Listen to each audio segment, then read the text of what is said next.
Hi, and welcome to your Platterful tutorial. Up first, let's get started with our honey goat cheese.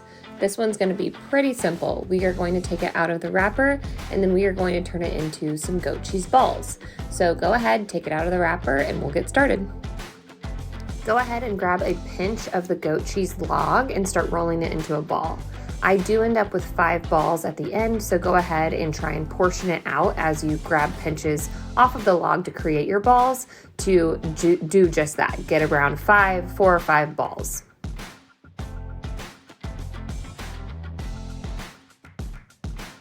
For placement of these, we can either stack them like you see me do in the video in kind of a pyramid, or we can spread them out as you'll see me do whenever I actually place them on my board. Up next, we have our cheddar Gruyere, so go ahead and take that out of the wrapper, and then we'll get started with our cutting.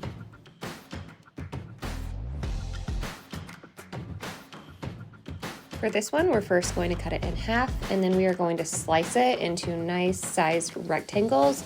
They're going to be the perfect bite size, and it's going to give us a lot of different pieces to do a couple of different arrangements on our board for placement.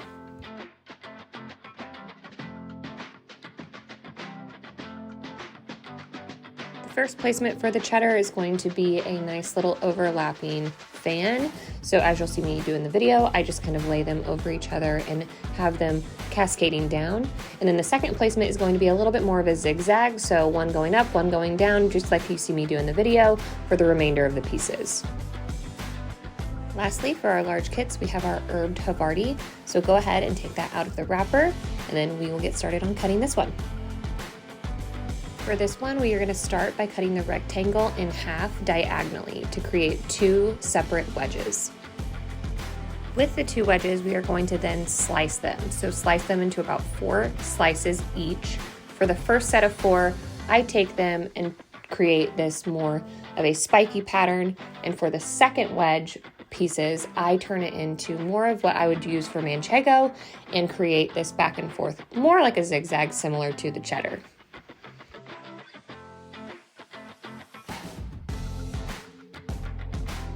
Up first for our meats, we have our flavored salami chub from Giorgio's Naturals.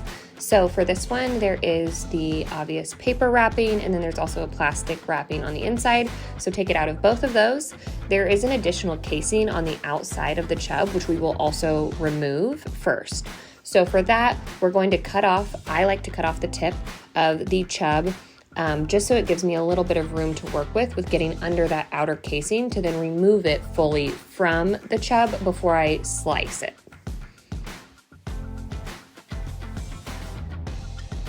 From here, we are just going to slice the chub into about 1/4 of an inch slices. For placement on our board, we'll be able to use the chub slices to either trace things on our board or create these nice little clumps of salami for people to grab. Lastly, for our large kits, we have our sliced salami. So for this one, we are going to do some of our tried and true favorites. So go ahead and take that out and we'll get started. Up first, we're going to do our salami rows. So for this one, I'm going to take 7 pieces of salami and lay them out overlapping, similar to how they come in the package, but you definitely want to separate them to give them a little bit more wiggle room. So lay them out overlapping like you see me do in the video. Once you have them laid out, you'll fold it up about 3/4 of the way like a taco, and then you will spin it and roll as tightly as you can. And then once you have it all rolled up, you'll hold it in the palm of your hand, ensuring that you're holding that piece together. That is the final part of the roll. And then you can use your fingertips to actually spread out those petals. Up next, we're going to take 6 slices of salami and turn them into a nice, pretty floral fan shape. So for this one, you take a slice of salami, fold it in half again, and then you're just going to continue that and stack them. And then when we place it on the board, we can create this nice curved shape that looks more floral-like. And lastly, with our final 6 pieces of salami, we are going to create a salami river. So for this one, take a slice of salami, fold it in half, take another slice of salami, fold it in half, overlap them halfway, fold that first slice up, and then continue that in this braiding pattern that you'll see me do in the video. And now I'd like to highlight our box sponsors for the month. Up first, we have Kelly's Gourmet with our mustard. Next, we have the flavored nuts from Cliff Family Winery. We also have midi bites with these delicious almond bites.